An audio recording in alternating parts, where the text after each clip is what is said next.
Hi, നമ്മുടെ IB intelligence bureau ഇതിൻ്റെ 2 notifications ആണ് നമുക്ക് ഇതുവരെ വന്നത്. നിങ്ങൾക്ക് എല്ലാവർക്കും അറിയാം, അതിൻ്റെ എക്സാം ഡേറ്റ്സും വന്നു കഴിഞ്ഞു. നമ്മുടെ IB ACIOയും അതുപോലെ IBയുടെ സെക്യൂരിറ്റി അസിസ്റ്റൻ്റ് എക്സിക്യൂട്ടീവിൻ്റെ ഒരു നോട്ടിഫിക്കേഷൻ വന്നിട്ടുണ്ടായിരുന്നു. അത്യാവശ്യം നല്ല വേക്കൻസിക്കാണ് 2 എക്സാംസും വിളിച്ചത്.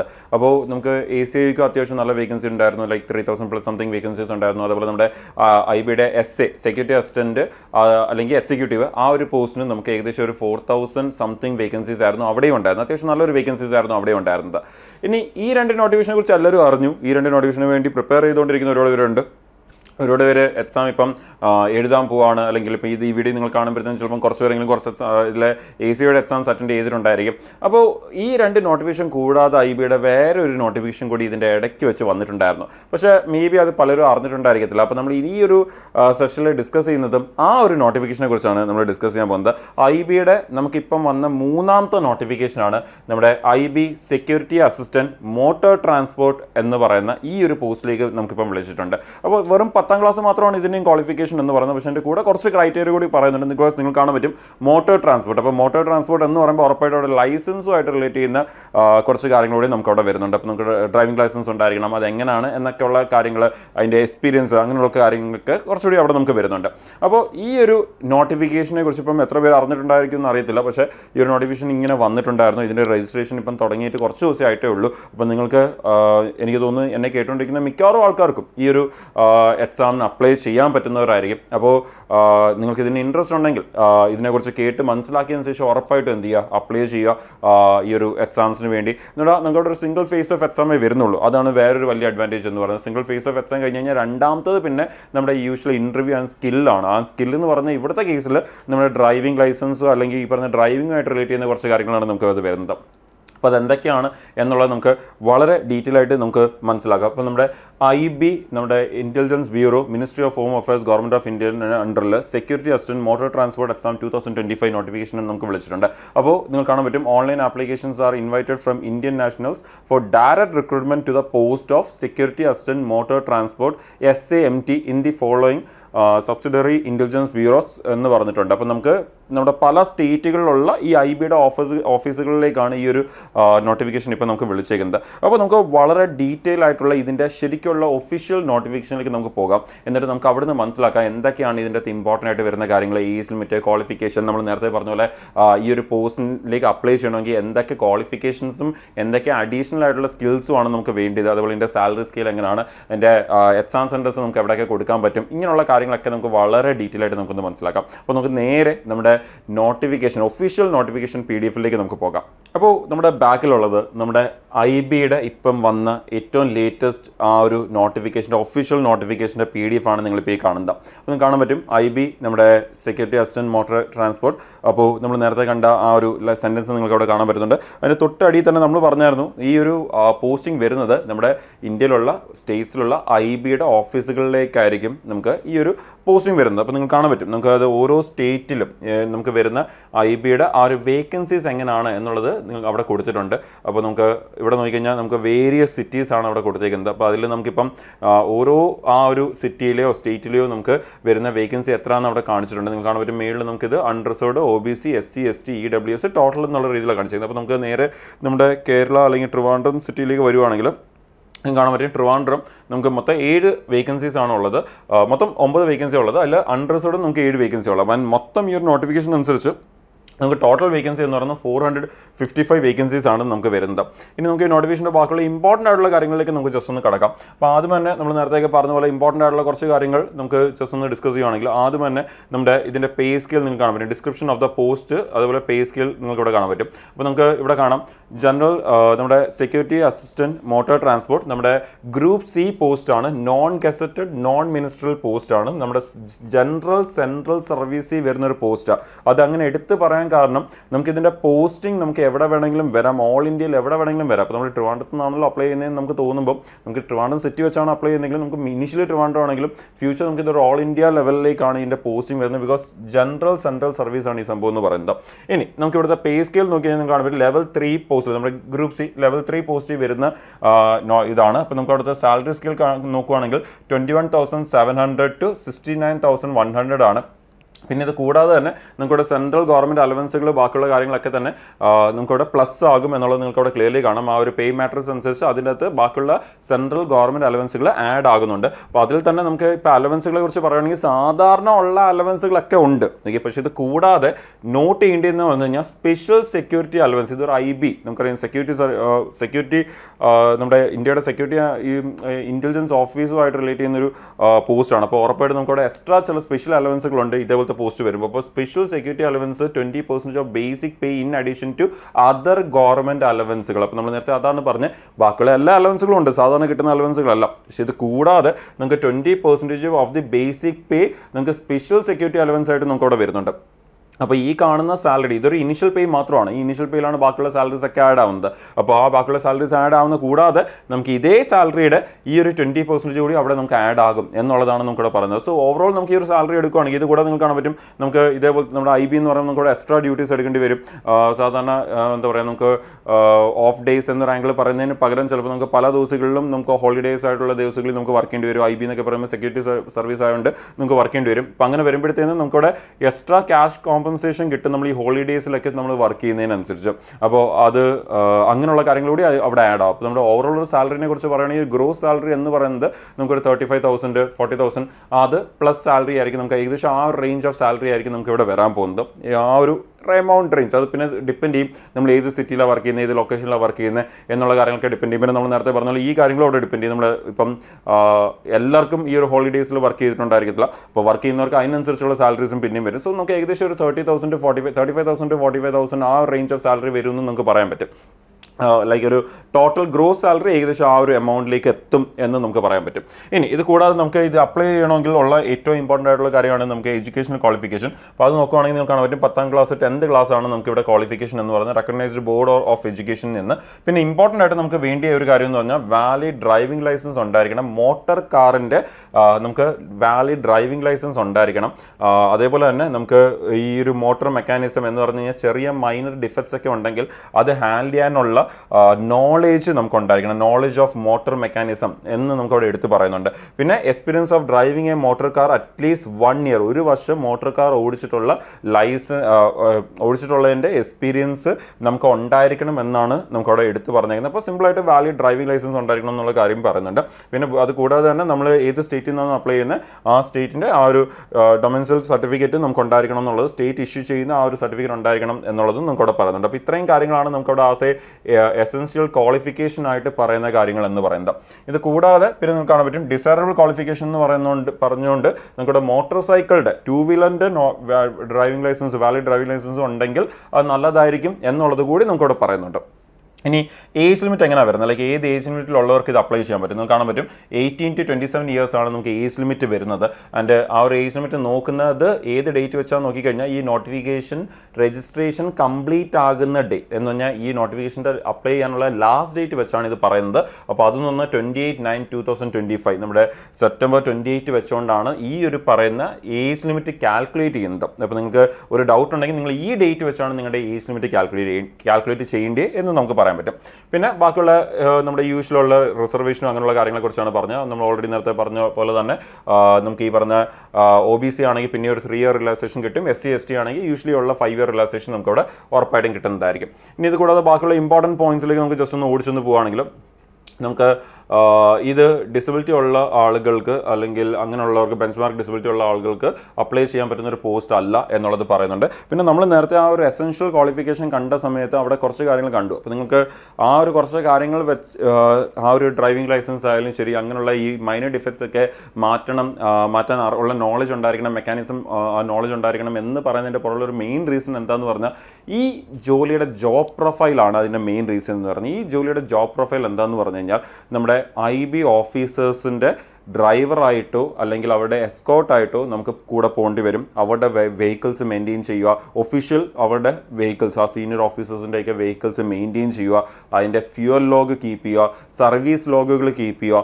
അതേപോലെ തന്നെ ഒരു ചെറിയ ഡിഫക്ട്സ് ഒക്കെ വന്നു കഴിഞ്ഞാൽ അത് നമുക്ക് തന്നെ ഹാൻഡിൽ ചെയ്യാൻ അറിഞ്ഞിരിക്കണം. അപ്പോൾ അതിന് അത്യാവശ്യം അങ്ങനെയുള്ള കാര്യങ്ങളൊക്കെ ആ ഒരു മെക്കാനിസം അങ്ങനെയുള്ള മൈനർ ഡിഫക്ട്സ് ഒക്കെ മാറ്റാനുള്ള ആ ഒരു നോളജ് നമുക്ക് ഉണ്ടായിരിക്കണം. അപ്പോൾ ഇതൊക്കെയാണ് നമുക്ക് അവിടെ വരുന്ന ഇമ്പോർട്ടൻ്റ് ആയിട്ടുള്ള ജോബ് പ്രൊഫൈൽസ് എന്ന് പറയുന്നത്. അതേപോലെ തന്നെ ഈ പറയുന്ന പോലെ എന്താ പറയുക, നമ്മുടെ ഇങ്ങനത്തെ എന്തെങ്കിലും ഓപ്പറേഷൻസ് ഒക്കെ നടക്കുന്ന സമയത്ത് അതിൻ്റെ വീഡിയോ റെക്കോർഡിങ്സ് എടുക്കുക, ഈ ഒരു ട്രാൻസ്പോർട്ടേഷൻ്റെ റെക്കോർഡിങ്സ് എടുക്കുക, ഇങ്ങനെയൊക്കെയുള്ള കുറേ കാര്യങ്ങളാണ് നമുക്കവിടെ വരുന്നത്. അപ്പം മേജറായിട്ട് പറയുന്നത് ഏറ്റവും ഇമ്പോർട്ടൻ്റ് ആയിട്ടുള്ള ജോബ് പ്രൊഫൈൽ എന്ന് പറഞ്ഞാൽ വളരെ ബ്രീഫായിട്ട് പറയുകയാണെങ്കിൽ, ഒന്ന് നമ്മൾ നേരത്തെ പറഞ്ഞ ഡ്രൈവറായിട്ട് വർക്ക് ചെയ്യണം. അതുകൂടാതെ തന്നെ നമ്മുടെ ഈ ഒരു എന്താ പറയുക എസ്കോർട്ടായിട്ട് പോകണം, ഓഫീസേഴ്സിൻ്റെ എസ്കോർട്ടായിട്ട് നമുക്ക് പോകേണ്ടി വരും. അതേപോലെ തന്നെ ഇതേപോലത്തെ മൈനർ ഡിഫക്ട്സും അങ്ങനെയുള്ള കാര്യങ്ങളൊക്കെ ഹാൻഡിൽ ചെയ്യുക. ഇതൊക്കെയാണ് മേജർ ജോബ് പ്രൊഫൈൽ എന്ന് പറയുന്നത്. അതുകൊണ്ടാണ് ഇതിൻ്റെ ഡിസൈറബിൾ അതേപോലെ തന്നെ ഇതിൻ്റെ എസെൻഷ്യൽ ക്വാളിഫിക്കേഷൻ ആയിട്ട് അങ്ങനത്തെ കുറച്ച് കാര്യങ്ങൾ പറഞ്ഞേക്കുന്നത്. നമുക്ക് ലൈസൻസ് വേണമെന്നുള്ളതും ഈ മൈനർ ഡിഫക്ട്സ് ഒക്കെ നമുക്ക് ഹാൻഡിൽ ചെയ്യാൻ അറിയണമെന്നൊക്കെ ഉള്ള കാര്യങ്ങൾ പറഞ്ഞതിൻ്റെ പുറകിലുള്ള മെയിൻ റീസൺ എന്ന് പറയുന്നത് അതാണ്. ഇനി നമുക്ക് നോട്ടിഫിക്കേഷൻ്റെ ബാക്കിയുള്ള കാര്യങ്ങളൊക്കെ നമുക്കൊന്ന് കിടക്കുകയാണെങ്കിൽ, നമുക്ക് ഈ വേക്കൻസീസ് ഇപ്പം പറഞ്ഞിരിക്കുന്ന ആ വേക്കൻസി ഇനിയും കൂടാൻ സാധ്യതയുണ്ട് എന്നുള്ള കാര്യങ്ങൾ അവിടെ പറയുന്നുണ്ട്. പിന്നെ നമ്മൾ നേരത്തെ പറഞ്ഞ പോലെ തന്നെ നമുക്ക് ഈ പറഞ്ഞ എലിജിബിലിറ്റി ഓഫ് കാൻഡിഡേറ്റും ഏജ് ലിമിറ്റും ക്വാളിഫിക്കേഷനും അങ്ങനെയുള്ള കാര്യങ്ങളൊക്കെ തന്നെ, അതുപോലെ അതിൻ്റെ സർട്ടിഫിക്കറ്റ്സും അങ്ങനെയുള്ള കാര്യങ്ങളൊക്കെ തന്നെ നിങ്ങൾ നോക്കേണ്ടത് ഈ തന്നേക്കുന്ന ഡേറ്റ് വെച്ചാണ് നോക്കേണ്ടതെന്നുള്ള കാര്യങ്ങൾ അവിടെ പറയുന്നുണ്ട്. അപ്പോൾ ഇമ്പോർട്ടൻറ്റ് പോയിന്റ്സ് ഞാൻ ജസ്റ്റ് ഒന്ന് ഹൈലൈറ്റ് ചെയ്ത് വെച്ചിട്ടുണ്ട്. ഇതുകൂടെ തന്നെ നിങ്ങൾക്ക് ഈ നോട്ടിഫിക്കേഷൻ നിങ്ങൾക്ക് ഡൗൺലോഡ് ചെയ്തിട്ട് നിങ്ങൾക്ക് അവിടെ നിന്ന് കൂടുതൽ ഡീറ്റെയിൽസ് വായിച്ച് മനസ്സിലാക്കാവുന്നതുമാണ്. അപ്പോൾ അതിനുള്ള ലിങ്കും നമുക്ക് വേണമെങ്കിൽ ഡിസ്ക്രിപ്ഷനിൽ കൊടുത്തേക്കാം. ഇതിൻ്റെ ഒരു ലിങ്ക് ഡൗൺലോഡ് ചെയ്യാനുള്ള ലിങ്ക് ഡിസ്ക്രിപ്ഷനിൽ കൊടുത്തേക്കാം. ഇനി ബാക്കിയുള്ള കാര്യങ്ങളിലേക്ക് നമ്മളൊന്ന് വരുവാണെങ്കിൽ, the experience certificate of driving should be issued from any central, state, semi-government, department, organization, institution, company, corporation, PSC, autonomous body, registered firm, local body etcetera എന്ന് പറഞ്ഞിട്ടുണ്ട്. എന്ന് പറഞ്ഞാൽ നമുക്ക് ഈ ഒരു ഡ്രൈവിംഗ് ലൈസൻസ് ഇഷ്യൂ ചെയ്യുന്നതിനെ കുറിച്ചുള്ള ആ ഒരു എക്സ്പീരിയൻസ്, ഈ നമുക്ക് ഈ പറഞ്ഞ ഡ്രൈവിംഗിൻ്റെ എക്സ്പീരിയൻസ് ഉണ്ട് എന്ന് കാണിക്കുന്ന ഒരു സർട്ടിഫിക്കറ്റ് വേണം. ആ സർട്ടിഫിക്കറ്റ് ഇഷ്യൂ ചെയ്യുന്ന ഈ പറഞ്ഞ ബോഡീസ് ഇഷ്യൂ ചെയ്തതായിരിക്കണം എന്നുള്ള കാര്യം എടുത്ത് പറയുന്നുണ്ട്. പിന്നെ നമ്മൾ നേരത്തെ പറഞ്ഞൊരു കാര്യം നിങ്ങൾക്ക് ഇവിടെ കാണാൻ പറ്റും, service liability. The post involves all India transfer liability ഉണ്ട്. അപ്പോൾ നമ്മൾ നേരത്തെ പറഞ്ഞാൽ നമ്മൾ സ്റ്റേറ്റിൽ നിന്ന് അപ്ലൈ ചെയ്യാൻ പറ്റത്തുള്ളൂ, ഏതെങ്കിലും ഒരു സിറ്റിയിൽ നിന്ന് അപ്ലൈ ചെയ്യാൻ പറ്റില്ല. ഇപ്പോൾ നമുക്ക് ട്രിവാൻഡ്രം വെച്ച് അപ്ലൈ ചെയ്യാൻ പറ്റത്തുള്ളൂ. അപ്പോൾ അങ്ങനെയൊക്കെ ചെയ്യാൻ പറ്റത്തുള്ളൂ. പക്ഷേ അങ്ങനെ ചെയ്താലും നമുക്ക് ഈ പോസ്റ്റ് എങ്ങനെയാണ് ഓൾ ഇന്ത്യ ട്രാൻസ്ഫർ ലയബിലിറ്റി ഉള്ള പോസ്റ്റാണ്. അതുകൊണ്ടാണ് നേരത്തെ എടുത്ത് പറഞ്ഞ സെൻട്രൽ സർവീസ് ആണ് ഈ സംഭവം എന്ന് പറഞ്ഞ് എടുത്ത് പറഞ്ഞതുകൊണ്ട്. അപ്പോൾ നമ്മളൊരു സിറ്റി വെച്ചാൽ അപ്ലൈ ചെയ്യുന്നത് പിന്നെ എന്തിനാണ് നമുക്ക് അങ്ങനെ പറയുന്നതിന് പറയാനുള്ള റീസൺ ഇതാണ്. ഇവിടെ ഓൾ ഇന്ത്യ ട്രാൻസ്ഫർ ലയബിലിറ്റി വരുന്ന ഒരു പോസ്റ്റ് ആണെന്നുള്ളത് നിങ്ങൾ ഡെഫിനറ്റ്ലി അറിഞ്ഞിരിക്കുക. സോ കാൻഡിഡേറ്റ് അപ്ലൈ ചെയ്യുന്ന ഒരാൾ ഇന്ത്യയിൽ എവിടെ വർക്ക് ചെയ്യാനും റെഡി ആയിരിക്കണം എന്നുള്ളത് വളരെ ക്ലിയർ ആയിട്ട് തന്നെ നമുക്കവിടെ നോട്ടിഫിക്കേഷൻ്റെ അടുത്ത് പറയുന്നുണ്ട്. ഇനി ഈ ഒരു എക്സാം എങ്ങനെയാണ് നമുക്ക് അതൊന്ന് മനസ്സിലാക്കുക. ഇനി ഇതിൻ്റെ സ്കീം ഓഫ് എക്സാമിനേഷൻ എങ്ങനെയാണെന്നുള്ളത് നിങ്ങൾക്ക് കാണാൻ പറ്റും. നമുക്ക് ആദ്യം ഒരു Tier 1 എക്സാം ഉണ്ടായിരിക്കും. ആ Tier 1 എക്സാമിന് എന്തൊക്കെയാണ് വരുന്നതെന്ന് പറഞ്ഞാൽ നമുക്ക് 100 ക്വസ്റ്റിന് 1 മണിക്കൂറാണ് നമുക്കിവിടെ എക്സാമിൻ്റെ ഒരു ജനറൽ ഫോർമാറ്റ് എന്ന് പറഞ്ഞാൽ. എന്തൊക്കെയാണ് ചോദിക്കുന്നതെന്ന് നമുക്ക് നോക്കാം. ജനറൽ അവയർനെസ്സിൽ നിന്ന് 20 ക്വസ്റ്റ്യൻ കാണും. ബേസിക് ട്രാൻസ്പോർട്ട് ഡ്രൈവിംഗ് റൂൾസിൽ നിന്ന് 20 ക്വസ്റ്റ്യൻ കാണും. നമ്മൾ സാധാരണ എക്സാംസിൽ കാണാത്തൊരു ഏരിയ ആണ് അത്, അതുകൊണ്ടാണ് അത് എടുത്ത് പറയുന്നത്. ഇത് കൂടാതെ നമ്മുടെ ക്വാണ്ടിറ്റേറ്റീവ് ആപ്റ്റിറ്റ്യൂഡ്, നമ്മുടെ റീസണിങ്, ഇംഗ്ലീഷ് എന്ന് പറഞ്ഞാൽ സിമ്പിളായിട്ട് നമ്മുടെ ഇംഗ്ലീഷ്, മാത്സ്, റീസണിങ്, GK ഈ പറഞ്ഞ സാധാരണ എല്ലാ എക്സാമിനും ഉള്ള 4 ഏരിയ ഉണ്ട്. ഇത് കൂടാതെ എക്സ്ട്രാ വരുന്ന ഒരു ഏരിയ എന്ന് പറഞ്ഞാൽ ഈ ട്രാൻസ്പോർട്ടും ഡ്രൈവിംഗ് റൂൾസുമായിട്ട് റിലേറ്റ് ചെയ്യുന്ന ഒരു 20 ക്വസ്റ്റ്യൻ കൂടി കാണും. അങ്ങനെ എല്ലാത്തിൽ നിന്ന് 20 ക്വസ്റ്റ്യൻ വെച്ച് 5 സെക്ഷൻസ് ഉണ്ട്. 5 സെക്ഷനിൽ നിന്ന് 20 ക്വസ്റ്റ്യൻ വെച്ച് 100 ക്വസ്റ്റ്യൻ 1 മണിക്കൂറാണ് എക്സാം നടക്കുന്നത്. ഇത് കഴിഞ്ഞ് കഴിഞ്ഞാൽ പിന്നെ നെഗറ്റീവ് മാർക്കിംഗ് ഉണ്ടെന്നുള്ളത് അറിഞ്ഞിരിക്കുക. നെഗറ്റീവ് മാർക്കിംഗ് ഓഫ് 1/4 മാർക്കാണ് നമുക്കിവിടെ വരുന്ന റോങ് ആൻസേഴ്സിന്. പിന്നെ നമുക്ക് നേരത്തെ പറഞ്ഞായിരുന്നു ഇതിൻ്റെ സെക്കൻഡ് Tier 2 എന്ന് പറയുന്നത് motor mechanism and driving test cum interview ആണ്. നമുക്ക് ഇപ്പോൾ IBയുടെ പോസ്റ്റ് എന്ന് പറഞ്ഞാൽ നിങ്ങൾക്കറിയാം ഒരു ചെറിയ പോസ്റ്റ് ആണെങ്കിൽ പോലും ഇൻ്റർവ്യൂ ഉണ്ട്. IB അതേപോലത്തെ ഒരു ഓർഗനൈസേഷൻ ആയതുകൊണ്ട് തന്നെ. പിന്നെ ഇവിടെ നമുക്ക് ഈ പറഞ്ഞ ഈ ഒരു പോസ്റ്റ് അനുസരിച്ച് നമുക്കൊരു ഡ്രൈവിംഗ് ടെസ്റ്റ് സെപ്പറേറ്റ് ആയിട്ട് ഉണ്ടായിരിക്കും. അതുപോലെ തന്നെ നമുക്ക് ഒരു മോട്ടോർ മെക്കാനിസം ടെസ്റ്റും ഉണ്ടായിരിക്കും. എന്ന് പറഞ്ഞാൽ ചെറിയ ഡിഫക്റ്റൊക്കെ നമുക്ക് ശരിയാക്കാൻ പറ്റുന്നുണ്ടോ എന്ന് ചെക്ക് ചെയ്യുന്നൊരു ഇതുകൂടി ഉണ്ടായിരിക്കും. അതുകൂടാതെ നമുക്ക് ഇൻ്റർവ്യൂ കാണും. അപ്പം candidate must be required to drive a motor vehicle as instructed by the instructor. Practical knowledge of the candidate about the vehicle and removal of minor defects അത് അവിടെ ക്ലിയർലി പറയുന്നുണ്ട് in the vehicle and its upkeeping and maintenance etc would be tested. അതിനെ ആ vehicle എങ്ങനെ keep ചെയ്യുന്നു, അതിൻ്റെ maintenance അങ്ങനെയുള്ള കാര്യങ്ങളൊക്കെ ടെസ്റ്റ് ചെയ്യും എന്നുള്ളതും പറയുന്നുണ്ട്. അപ്പോൾ ഇതൊക്കെയാണ് ഇമ്പോർട്ടൻ്റ് ആയിട്ടുള്ള കാര്യങ്ങൾ. പിന്നെ അറിഞ്ഞിരിക്കുക ഈ രണ്ടാമത്തെ Tier 2 എക്സാം എന്ന് പറയുന്നത് ജസ്റ്റ് ക്വാളിഫയിങ് ആണ്. ഓക്കെ, അവിടെ ഒരു മാർക്കൊന്നും ഇല്ല. അവിടെ നമുക്ക് 50 എന്ന് കാണിക്കുന്നുണ്ടെങ്കിലും അവിടെ അത് 40% മാർക്ക് മതി എന്നാണ് പറയുന്നത്. ഞാൻ 50-ൽ 20 മാർക്ക് ഉണ്ടെങ്കിൽ നിങ്ങൾ ക്വാളിഫൈഡ് ആണ്. അവിടെ അതിൻ്റെ മാർക്ക് എടുക്കത്തില്ല. നിങ്ങളുടെ സെലക്ഷൻ നടക്കുന്ന ഫസ്റ്റ് എക്സാമും ഇവിടെ നിങ്ങൾ ഇത് ക്വാളിഫൈ ആവുന്നുണ്ടോ എന്നുള്ള ബേസിസിലാണ് നമുക്ക് ഈ ഒരു എക്സാമിനേഷൻ കണ്ടക്ട് ചെയ്യുന്നത് എന്ന് നമുക്ക് വേണമെങ്കിൽ പറയാം.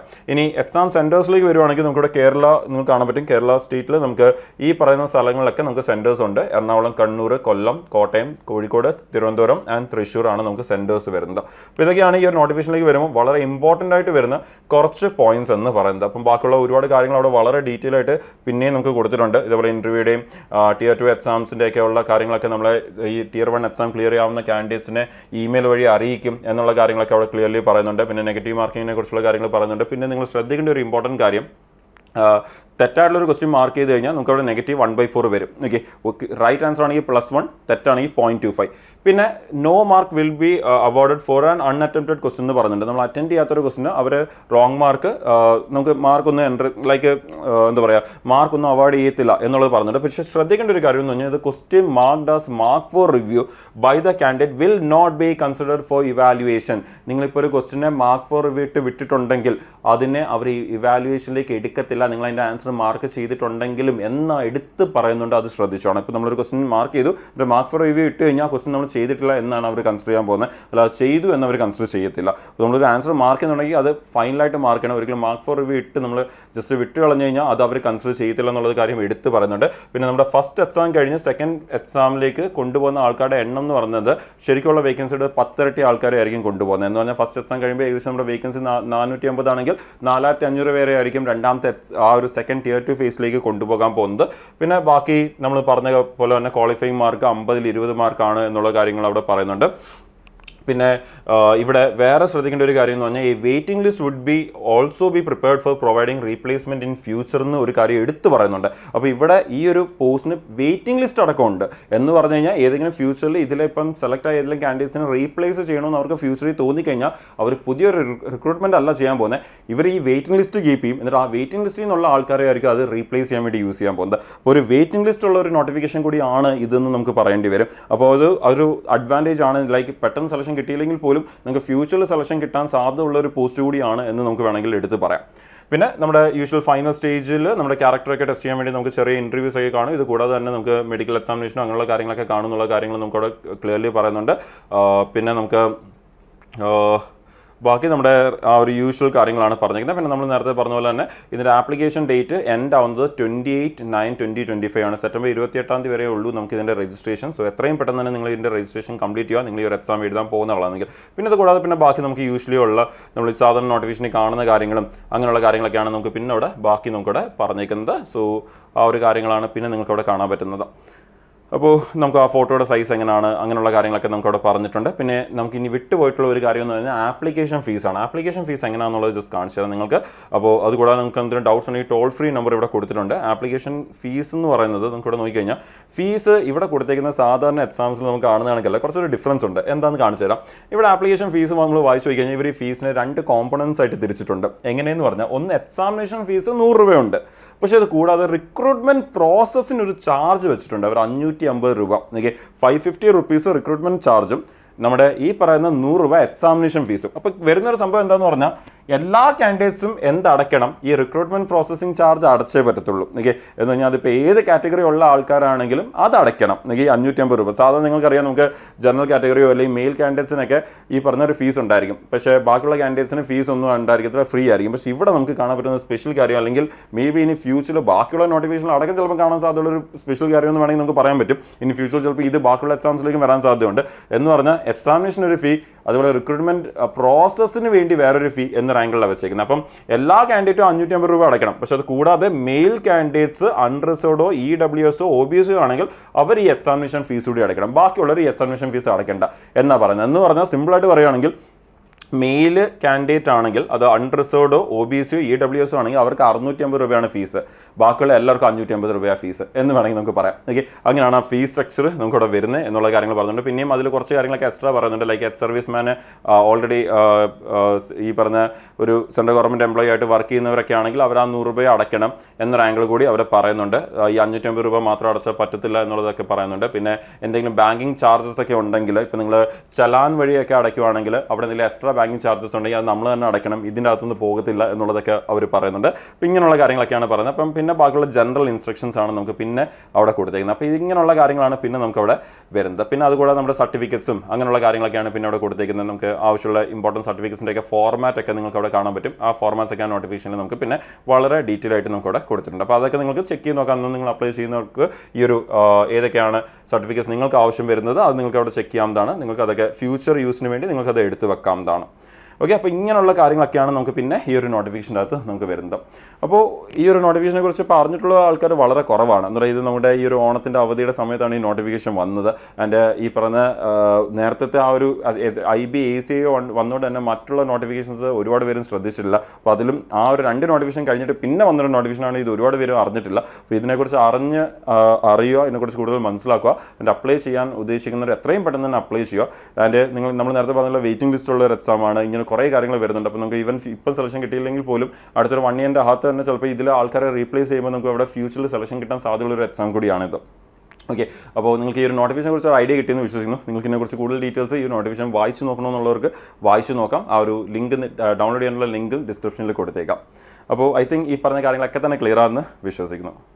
സോ നമുക്ക് ഒരുപാട് എക്സാംസ് ഒക്കെ വിളിച്ചുകൊണ്ടിരിക്കുകയാണ്. നമ്മൾ സാധാരണ കഴിഞ്ഞ വർഷമൊന്നും കാണാത്തൊക്കെ ഒരുപാട് നോട്ടിഫിക്കേഷൻസ് വരുന്നുണ്ട്. ആൻഡ് ഈ നോട്ടിഫിക്കേഷൻസ് ഒക്കെ നമുക്ക് നോക്കിക്കഴിഞ്ഞാൽ നമുക്ക് കാണപ്പെടുന്ന ഒരു കാര്യം എന്ന് പറഞ്ഞു കഴിഞ്ഞാൽ ഒരുപാട് ഏരിയാസും എന്ത് തന്നെയാണ്, സെയിം ആണ്. ഇപ്പോൾ നമ്മുടെ SSC എക്സാംസ് വെച്ച് നോക്കുമ്പോൾ, ബാങ്ക് എക്സാംസ് വെച്ച് നോക്കുമ്പോൾ, റെയിൽവേ എക്സാംസ് ഒക്കെ വെച്ച് നോക്കുമ്പോൾ നമുക്ക് ഒരുപാട് ഏരിയാസും സെയിം ആയിട്ട് വരുന്നത്. ഇപ്പം ഫോർ എക്സാമ്പിൾ നമ്മളിപ്പോൾ ഈ ഒരു നോട്ടിഫിക്കേഷൻ എടുത്താൽ തന്നെ ഈ ഒരു നോട്ടിഫിക്കേഷന് വേണ്ടി സെപ്പറേറ്റ് ആയിട്ട് ആരും അങ്ങനെ പ്രിപ്പയർ ചെയ്യാറില്ല. പക്ഷേ ഈ നോട്ടിഫിക്കേഷൻ വന്നു കഴിയുമ്പോഴാണ് പലരും ഇതിനെക്കുറിച്ച് അറിയുന്നതും പ്രിപ്പയർ ചെയ്ത് തുടങ്ങുന്നതും. ഇപ്പോൾ ആദ്യമായിട്ടായിരിക്കും പലരും ഈ നോട്ടിഫിക്കേഷനെ കുറിച്ച് കേൾക്കുന്ന പോലും. ഓക്കെ, അപ്പോൾ അങ്ങനെയൊക്കെ വരുമ്പോൾ പെട്ടെന്ന് നോട്ടിഫിക്കേഷൻ വന്നാൽ ഉടനെ തന്നെ നമുക്ക് പ്രിപ്പയർ ചെയ്ത് തുടങ്ങി 1 മാസം കൊണ്ട് 1.5 മാസം കൊണ്ട് എക്സാംസ് ക്ലിയർ ചെയ്യാന്ന് പറഞ്ഞാൽ എളുപ്പമുള്ള കാര്യമല്ല. പിന്നെ നമ്മൾ ശ്രദ്ധിക്കേണ്ട ഒരു കാര്യം എന്ന് പറഞ്ഞു കഴിഞ്ഞാൽ ഈ നോട്ടിഫിക്കേഷൻ്റെ ഒക്കെ സിലബസ് നോക്കിക്കഴിഞ്ഞാൽ ഇപ്പോൾ നമ്മൾ ഇതിൻ്റെ എക്സാം പാറ്റേൺ നോക്കിയായിരുന്നു. അപ്പോൾ നിങ്ങൾക്ക് അവിടെ കാണാൻ പറ്റിയ ഒരു കാര്യമുണ്ട്. ക്വാണ്ടിറ്റേറ്റീവ് ആപ്റ്റിറ്റ്യൂഡ് ഉണ്ട്, റീസണിംഗ് ഉണ്ട്, നമുക്ക് ഇംഗ്ലീഷ് ഉണ്ട്, ജനറൽ അവയർനെസ് ഉണ്ട് എന്ന് പറഞ്ഞാൽ നമ്മുടെ ഒരു SSC എക്സാം പാറ്റേൺ ആണെന്ന് പറയാം. നമുക്ക് CGLൻ്റെ എക്സാം വെച്ച് കമ്പയർ ചെയ്യുകയാണെങ്കിൽ അവിടെ എല്ലാത്തിനും 25 ദിവസം ഉണ്ടെങ്കിൽ ഇവിടെ എല്ലാത്തിനും 20 ദിവസം ഉണ്ട്. പിന്നെ എക്സ്ട്രാ എന്താ ഉള്ള ഒരു 20 മാർക്ക് നമുക്ക് എക്സ്ട്രാ ഒരു കാര്യം വരുന്നുണ്ട് ഇവിടുത്തെ ഈ ഒരു പോസ്റ്റിനനുസരിച്ചുള്ളത്.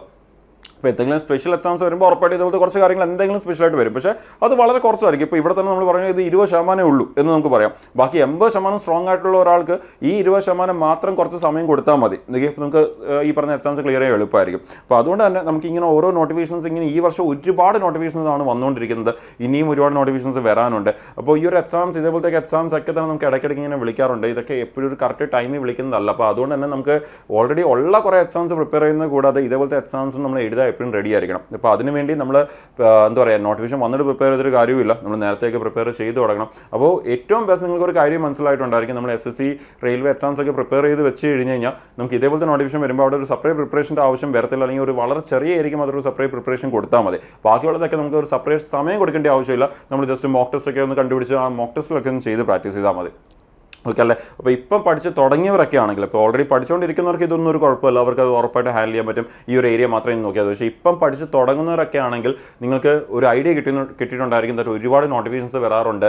ഇങ്ങനെയുള്ള പല കാര്യങ്ങളും പലരും അറിയാറില്ല. ഇത് തന്നെ ഇപ്പം ആദ്യമായിട്ട് കേൾക്കുന്ന ഒരുപാട് പേര് വേണം. അപ്പോൾ ഇങ്ങനെയുള്ള എക്സാംസ് ഒക്കെ വരുമ്പോൾ നമ്മൾ ഓൾറെഡി ഇത് എഴുതാൻ റെഡി ആയിരിക്കണം. അതിനുവേണ്ടി നിങ്ങൾക്ക് ഈ പറഞ്ഞ പോലെ നേരത്തെ നിങ്ങളുടെ പ്രിപ്പറേഷൻ സ്റ്റാർട്ട് ചെയ്യുക. അത് ഒരേപോലത്തെ പാറ്റേണിൽ വരുന്ന ഏരിയാസ് ഒക്കെ ഒന്ന് കവർ ചെയ്ത് വെച്ച് കഴിഞ്ഞാൽ നിങ്ങൾക്ക് അതുമായിട്ട് റിലേറ്റ് ചെയ്യുന്ന പാരലൽ എക്സാംസ് വരുമ്പോൾ നിങ്ങൾക്ക് ഹാൻഡിൽ ചെയ്യാൻ എളുപ്പമായിരിക്കും. അപ്പോൾ ഇപ്പം പഠിച്ച് തുടങ്ങിയവർക്കൊക്കെ തന്നെ നമുക്ക് ഈ പറഞ്ഞ സെൻട്രൽ എക്സാംസിനൊക്കെ വേണ്ടി നിങ്ങൾക്ക് ഒരുമിച്ച് പ്രിപ്പയർ ചെയ്യാൻ ആഗ്രഹമുള്ളവരാണെങ്കിൽ, ലൈക്ക് ഇപ്പം നിങ്ങൾ മേ ബി ഇപ്പം ഇവൻ നിങ്ങൾ കോളേജിൻ്റെ ഒരു ഫൈനൽ ഇയറിലോ സെക്കൻഡ് ഇയറിലോ തേർഡ് ഇയറിലൊക്കെ ഉള്ളവരാണെങ്കിൽ നിങ്ങൾ കുറച്ചുകൂടി ലോങ് ടേം സമയം എടുത്ത് ഫ്യൂച്ചറിൽ വരാതിരിക്കുന്ന എക്സാംസിനൊക്കെ ഒരുമിച്ച് പ്രിപ്പയർ ചെയ്യാൻ നിങ്ങൾ സമയമുണ്ട്, കുറച്ച് സമയം കൊടുത്ത് നിങ്ങൾക്ക് ഇതിന് വേണ്ടി പ്രിപ്പയർ ചെയ്യാം എന്നൊക്കെ പ്ലാൻ ചെയ്യുന്നവരാണെങ്കിൽ നിങ്ങൾക്ക് ഇതേപോലെ സെൻട്രൽ ഗവൺമെൻറ് ഫൗണ്ടേഷൻ ബാച്ചസ് ഉണ്ട് നമുക്ക് എൻട്രിയിൽ എന്ന് പറഞ്ഞാൽ all in one foundation course എന്ന് പറഞ്ഞാൽ SSC റെയിൽവേ ബാങ്ക് ഇത് മൂന്നിനും കൂടി ഒരുമിച്ച് പ്രിപ്പയർ ചെയ്യാൻ പറ്റും. അപ്പോൾ മൂന്നിനും കൂടി ഒരുമിച്ച് പ്രിപ്പയർ ചെയ്യുമ്പോൾ അതിന് മൊത്തം കോമൺ ആയിട്ടുള്ള ചില ഏരിയസ് ആണ്, അതെല്ലാം ഒരുമിച്ച് കവർ ആവും. പിന്നെ കോമൺ അല്ലാത്ത കുറച്ച് ഏരിയസ് കാണും, അത് സെപ്പറേറ്റ് ആയിട്ട് കവർ ആവും. ഇനി ഇത് കൂടാതെ നമുക്ക് വേറെ ഏതെങ്കിലും നോട്ടിഫിക്കേഷൻ ഇതിൻ്റെ ഇടയ്ക്ക് വന്നു കഴിഞ്ഞാൽ നമുക്ക് ആ നോട്ടിഫിക്കേഷനിൽ നമുക്ക് വരുന്ന എക്സ്ട്രാ കാര്യങ്ങൾ മാത്രം നമ്മൾ എന്ത് ചെയ്താൽ മതി, നമ്മൾ പേഴ്സണൽ ലെവലിൽ ഫോക്കസ് ചെയ്താൽ മതി. ബാക്കിയുള്ള ഏരിയസ് ഒക്കെ തന്നെ ഇവിടെ തന്നെ കവർ ആയിട്ടുണ്ടായിരിക്കും. അപ്പോൾ അതൊരു വളരെ കുറവായിരിക്കും. ഇപ്പോൾ ഫോർ എക്സാമ്പിൾ നമ്മളിപ്പം കണ്ട കണക്ക് പറയുകയാണെങ്കിൽ ഈ നോട്ടിഫിക്കേഷൻ വെച്ച് പറയുകയാണെങ്കിൽ ഒരു 20% മാത്രം എക്സ്ട്രാ പ്രിപ്പയർ ചെയ്തു, അത് ബാക്കി 80% നമ്മൾ ഓൾറെഡി കവർ ചെയ്ത് കഴിഞ്ഞു എന്ന് നമുക്ക് പറയാൻ പറ്റും. അപ്പോൾ ആ രീതിയിലുള്ള പ്രിപ്പറേഷനൊക്കെ നമുക്ക് ചെയ്യണമെങ്കിൽ ഈ പറഞ്ഞ പോലെ ഏറ്റവും ബെസ്റ്റ് ആണ് നിങ്ങൾക്ക് കുറച്ച് സമയം കൊടുത്ത് പ്രിപ്പയർ ചെയ്യാൻ നിങ്ങൾ റെഡി ആണെങ്കിൽ ഈ ഫൗണ്ടേഷൻ കോഴ്സസ് വളരെ നല്ലതായിരിക്കും. ഒരുമിച്ച് എല്ലാം കൂടി പ്രിപ്പയർ ചെയ്ത് വെക്കാനും പറ്റും നിങ്ങൾക്ക്. പിന്നെ എക്സ്ട്രാ എന്തെങ്കിലും നോട്ടിഫിക്കേഷൻസ് വരുമ്പോൾ അത് മാത്രം പിന്നെ എക്സ്ട്രാ ഫോക്കസ് ചെയ്താൽ മതി. അപ്പോൾ ഈ ഒരു ബാച്ചസിലേക്കൊക്കെ ജോയിൻ ചെയ്ത് നിങ്ങൾക്ക് പ്രിപ്പയർ ചെയ്ത് തുടങ്ങും. കുറച്ചുകൂടി സമയം കൊടുത്ത് നിങ്ങൾക്ക് പ്രിപ്പയർ ചെയ്യാം. ഇതിനെക്കുറിച്ച് കൂടുതൽ അറിയണമെങ്കിൽ, ഈ ഫൗണ്ടേഷൻ ബാച്ചസിനെ കുറിച്ച് കൂടുതൽ അറിയണമെങ്കിൽ നിങ്ങൾക്ക് ഈ ഒരു നമ്പറിൽ കോൺടാക്ട് ചെയ്യാം. 8714764666 എന്നുള്ള ഈ നമ്പറിൽ കോൺടാക്ട് ചെയ്തുകൊണ്ട് എൻട്രിയുടെ അക്കാഡമിക് കൗൺസിലേഴ്സുമായിട്ട് ഡിസ്കസ് ചെയ്ത് കാര്യങ്ങൾ കൂടുതൽ മനസ്സിലാക്കിക്കൊണ്ട് നിങ്ങൾക്ക് ഈ ബാച്ചസിലേക്ക് ജോയിൻ ചെയ്ത് നിങ്ങളുടെ പ്രിപ്പറേഷൻ സ്റ്റാർട്ട് ചെയ്യാം. അപ്പോൾ ഇനിയും ഒരുപാട് നോട്ടിഫിക്കേഷൻസ് വരാനുണ്ട്. നമ്മൾ ഇതുപോലത്തെ ഇമ്പോർട്ടൻ്റ് ആയിട്ടുള്ള അപ്ഡേറ്റ്സ് ഒക്കെ വരുമ്പോൾ നിങ്ങളുമായിട്ട് ഈ ഒരു ചാനൽ വഴി ഉറപ്പായിട്ട് നിങ്ങളുമായിട്ട് ഷെയർ ചെയ്യും. അപ്പോൾ ഈ ഒരു ചാനൽ ഫോളോ ചെയ്തുകൊണ്ടിരിക്കുക, ഇമ്പോർട്ടൻറ്റ് അപ്ഡേറ്റ്സ് ഒന്നും തന്നെ മിസ്സാവാതിരിക്കാൻ വേണ്ടി. അപ്പോൾ ഫ്യൂച്ചറിൽ നമുക്ക് ഇതുമായിട്ട് റിലേറ്റ് ചെയ്യുന്ന ഇതിൻ്റെ എക്സാം ഡേറ്റ്സ് ഒക്കെ പബ്ലിഷ് ആകും. ഇതിൻ്റെ എക്സാം ഡേറ്റ്സ് ഇതുവരെ പറഞ്ഞിട്ടില്ല. സോ ഇതിൻ്റെ എക്സാം ഡേറ്റ്സ് പബ്ലിഷ് ആകുമ്പോഴും അതുപോലെ തന്നെ വേറെ ഇമ്പോർട്ടൻറ്റ് നോട്ടിഫിക്കേഷൻസ് ഒക്കെ വരുന്ന സമയത്ത് നമുക്ക് വീണ്ടും നമുക്ക് ഇവിടെ തന്നെ നമുക്ക് മീറ്റ് ചെയ്യാം. Thank you.